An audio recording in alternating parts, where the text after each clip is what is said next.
Hello guys! Welcome back to my channel. So for today's video, we are going to understand the definition of subjective phase of the offense. So this video is actually a relevant video for my Article 6 of the RPC video, and I'm using the book of Luis B. Reyes as a reference for this video. So without any further ado, let's start our discussion/book reading.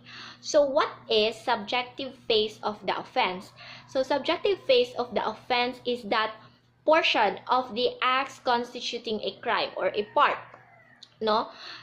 Starting from the point where the offender begins the commission of the crime to that point where he has still control over his acts, including their natural course. So, itong subjective phase na of the offense, nagsisimula siya dun sa point kung saan yung offender nagsimula na siyang i-execute yung acts para makomit niya yung specific crime na gusto niyang i-commit up until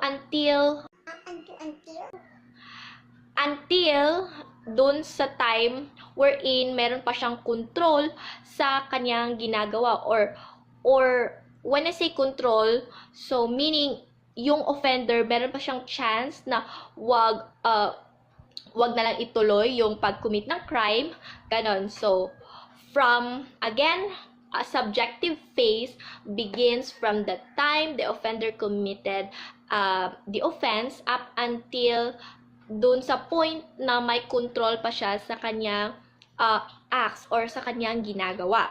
So, if between these 2 points, the offender stopped by any cause outside of his own voluntary desistance, the subjective phase has not been passed and it is an attempt. So, meaning, in attempted felony, the offender never passes the subjective phase of the offense. So, hindi siya nakapunta dun sa subjective phase ng offense kasi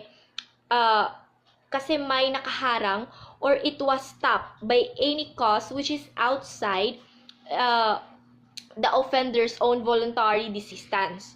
So, and if he is not stop but continue until he performs the last act, then it is frustrated, provided the crime is not introduced. So the acts then of the offender reach the objective phase of the crime. So again, yung video na to is very important or very relevant dun sa video ko about Article 6. So when you're going to watch my Article 6, I hope you're also going to watch this video.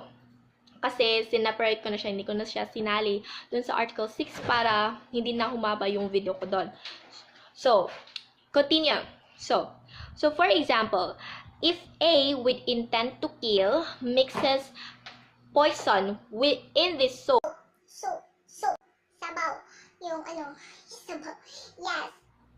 So for example, if A with the intent to kill mixes poison in the soup intended for B, and B begins to take into his mouth a spoonful of it, until this point, A can still prevent the poisoning of B by voluntarily desisting and telling B to throw away the substance from his mouth as it contains poison.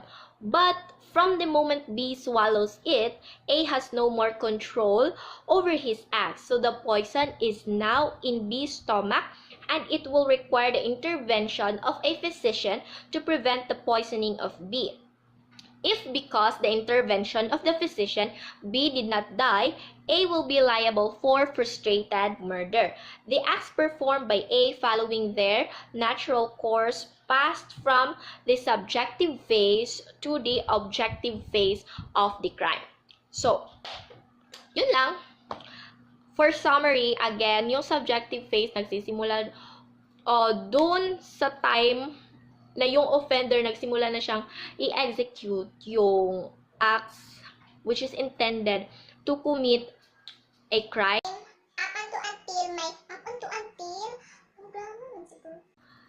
Until doon sa time na meron pa siyang control sa kanyang ginagawa. So, meron control meaning pwede pa niyang i-stop or pwede pa niyang hindi ituloy yung kanyang mga pinaplano.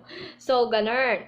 So I hope you learned something in this video, subjective phase of the offense. So don't forget to subscribe on my channel because I will be uploading more videos in the future.